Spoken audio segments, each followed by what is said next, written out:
At long last, I have got my hands on a Triumph Scrambler. And in this video, I want to find out whether the 1200X has got the classic soul that we crave.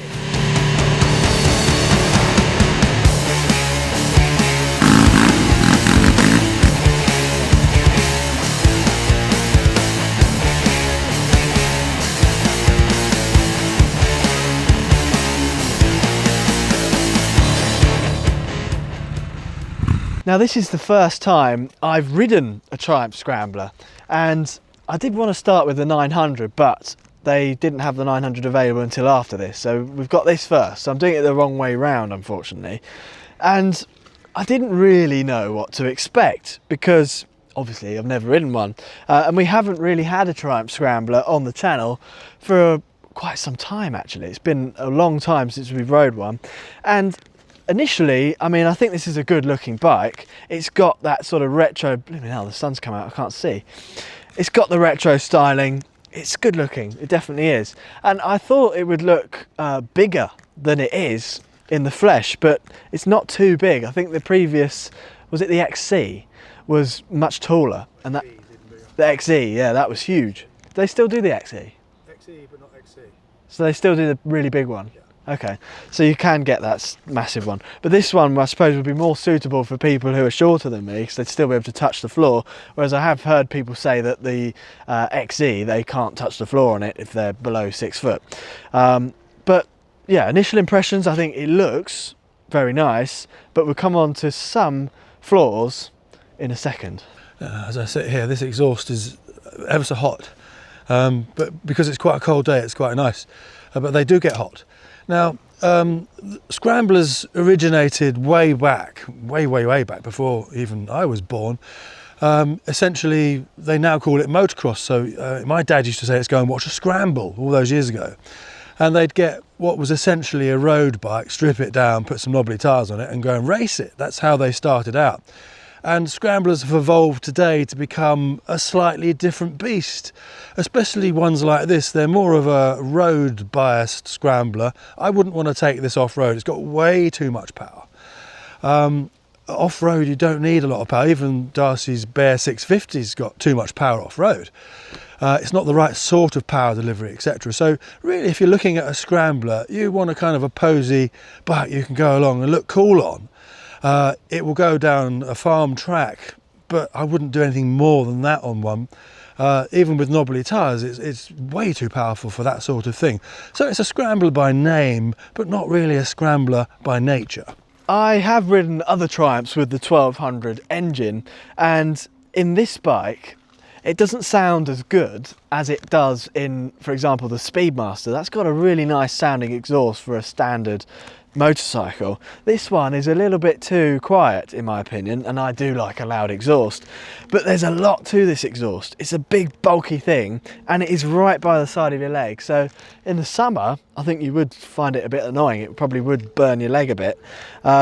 So personally I don't think that we need to become a sort of slave to this design which Triumph kind of have with this exhaust being up here. Personally, I think like they did on the Bear, a lower hanging exhaust, it's out of the way, it looks better, so I'd do away with that exhaust and that'd be the first thing I'd change. But that does kind of hide the character of the engine with it being so quiet, and that's not entirely their fault, it's all down to regulations. You do lose a bit of character in that sense, because to me being able to hear the engine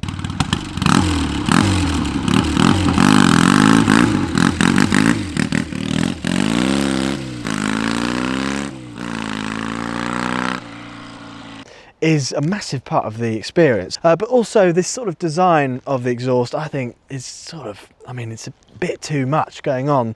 There's all these different coloured covers. You've got a different colour there to you have here. This is more polished, this is more brushed, and then you've got black in the middle, then you've got a different finish on the end here. One thing you do notice with modern motorcycles is how sort of bulky they've become. For example, if you go back to a bike from the 1970s, let's say a Yamaha XT500, one of my favourite of all time enduro scrambler type of bikes, it's so narrow and so slim and so light. It's wonderful.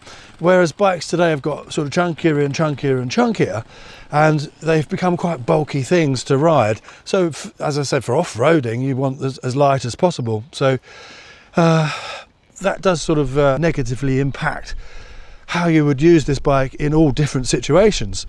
But that's just, I mean, all bikes seem to be that way. I don't know why. I mean, surely they could still make motorcycles, the wasp's on me now, surely they could still make motorcycles slimmer and lighter like they used to. So we've said it so many times, but it would be really cool if designers just step back, go back to the 1960s, 70s, look at the design, the style of bikes from that era, and make it again, looking like it did, but with all the modern technology that we have. Things have evolved a little bit too far, and perhaps they've forgotten about where they've come from. The other thing is, the character of motorcycles isn't nearly what it used to be. I'm not just saying that because I'm an older guy and being nostalgic. Well, yeah, I am being nostalgic.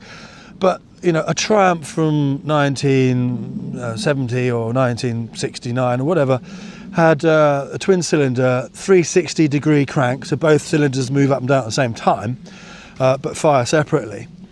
And that gave it incredible character. Now, we've ridden a few of the old Triumphs, and by Jove, it's the most awe-inspiring thing you've ever ridden. The sound of it, the feel of it, oh God, this bike is amazing. Not as fast as this, but like we've said a million times, speed doesn't do it for us particularly. This is very fast, but the feeling of character that you get from an older bike which has so much soul is not apparent on most modern bikes, to be honest. Not saying that this is a bad bike by any means, but you know, technology has moved on, regulations have made other problems, and manufacturers, to face those regulations, have had to build bikes a different way. In the past, they just build an engine to be a good engine, and they put an exhaust on it to be a good exhaust to get rid of the gases. And the sound restrictions weren't there, and these old bikes just sound incredible. You go up the road and hear one and think, oh my God, you know, it is wonderful. So the soul, the character, is lacking if we compare it to a bike of the past. Now, if you compared the 1200X to a lot of other modern motorcycles, then you probably would say that this is a bike with plenty of character. So in the modern world, this is a characterful motorcycle, and this engine does feel nice, albeit it's very powerful. It's a quick motorcycle, so there's certain scenarios in these back lanes where you think, actually, I've got too much power, and you think, I'm going to put it into rain mode, even on a dry day, on these single track lanes, because you never know what could be around the corner. A horse, some cattle crossing the road, some sheep in the middle of the road. You just don't know. So if you were in sport mode, it right blimmin' goes. It's a quick motorcycle, very quick, faster than I was expecting, to be honest with you. But I would actually say this bike could be branded as an adventure bike, because it's got as much power as a modern adventure bike does. It feels like a fast, capable machine in that aspect, and you could cruise along at 70 miles an hour without the engine being stressed out whatsoever. So they could actually market this as an adventure bike with classic styling, which, as that sort of bike, I think this is a fantastic proposition. I wouldn't really class it as a scrambler in the true sense of a scrambler, because I wouldn't want to take this off-road all the time. It could do some very minor off-roading, but I think this would be really comfortable going on a long journey. You could get some panniers on the back and take some luggage with you. You could get a screen for it if you needed. So I think I would definitely have this over any modern adventure bike, you know, like a BMW GS or something like that. This actually looks nice, much nicer than those. Starting front to back, looking at the front mudguard, it's way too small. And we went down this, just on this road here, there's a farm and there's mud on the road, and we were doing like 5 miles an hour. Yet mud is right up to the top of the radiator. And we sort of kept going slowly after the mud had disappeared, just to get it off the tyres. So if you were going down a really muddy track, you'd have mud in the radiator, impossible to clean. It's so tight in there, there's very few gaps to get brushes into. They are a job to clean if you get dirty, so that's a bit of a problem. I like the chassis you've got on this. Tank's very pretty. Seats very nice, very thin. I mean, again, older bikes had fat seats like that, which were way more comfortable. You've got the twin shock suspension, had to think about that, which is great aesthetically, and it gives you more room in the bike. So I love that, that's very good. Again, the rear mudguard stops here, and you've got this sort of fashionable extender thing, which you get on a lot of bikes these days. I don't understand it. Because the number plate has to come to the back of the bike. So if you had the mudguard coming to the back of the bike without this silly thing here, it would be more practical and it'd look nicer as well. Now these tyres are road biased tyres, they're not particularly good off-road, but you do have the tubeless tyres on here, which a lot of people really do hanker after. But they don't look as nice as traditional spoked wheels because the spokes come to the outside. But a lot of people will think that it's a plus point, so we'll go with that. The speedometer is in the centre where it should be, so well done Triumph for putting it in the right place. There's a terrible trend at the moment for off-centre speedos, which is wrong, and it's a digital display, and when you're riding I found I could see it quite well, so that's all right. And you've got these little mirrors here, but they don't stick out quite far enough for my shoulders, so I can see some of the road, but not all of it. This trend of making small mudguards, probably copying the sort of custom bike scene, which has kind of gone out of fashion in my opinion.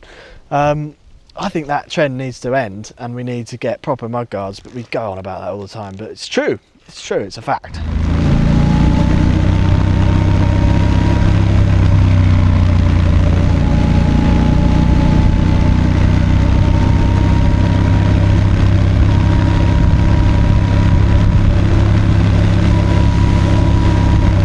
So in terms of handling, when you get on the back lanes, it really is a nice, confidence-inspiring bike on the twisty corners. You can throw it around. The suspension's lovely and plush. So all these bumpy potholes and stuff that we have in the UK, it soaks it up really nicely. So you can fly over bumpy roads and not really have to slow down.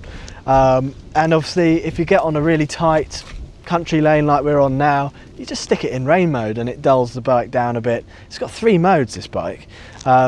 I don't really like having too many modes because you kind of find yourself constantly flicking between the modes. I'd rather just have a bike than that's what it is.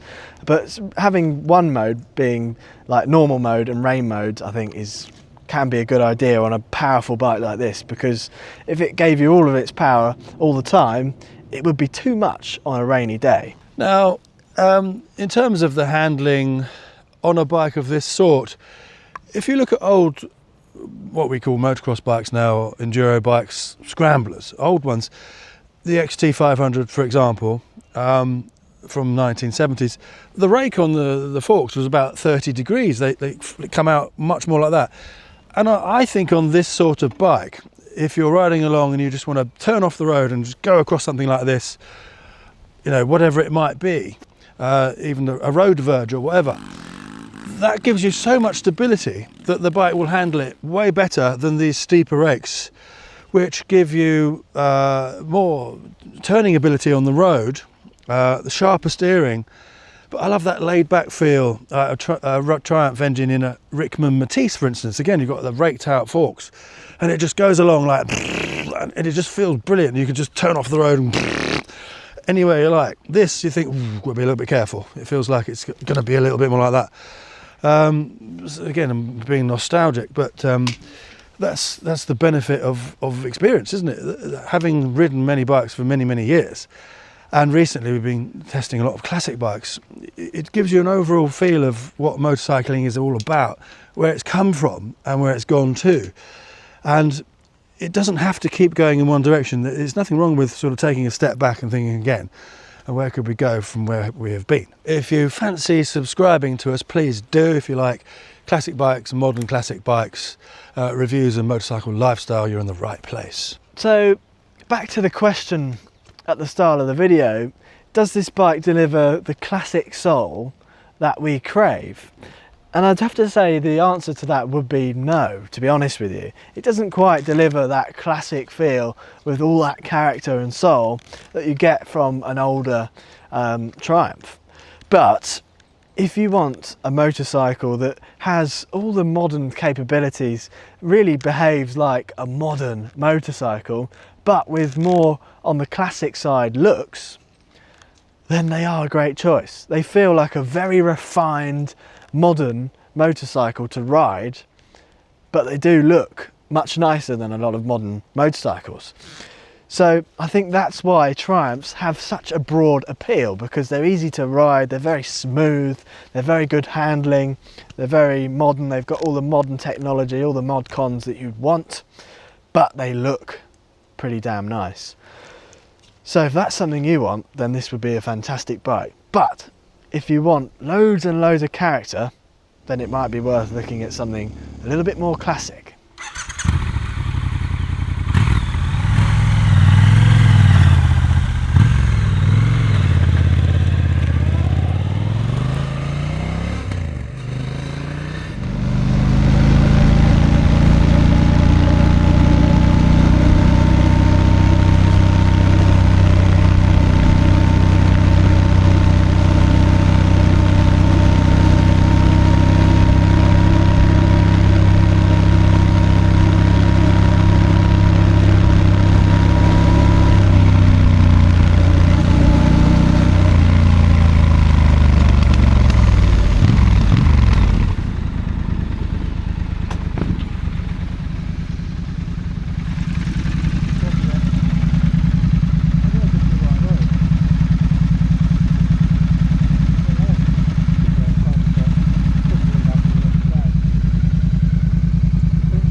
to rev it, isn't it? It does, yeah. It sounds so good. It's so much part of the character that it's a massive element of the bike, isn't it? I mean, the exhaust does sound nuts, but you're not getting the full character of the bike. I mean, it is good. Like, it handles very nicely. The suspension is fantastic. Let's give it a go. It's very nice. I'll go first because I know where the turning is. Yeah. And we'll see. All right. Watch those slippery back roads though.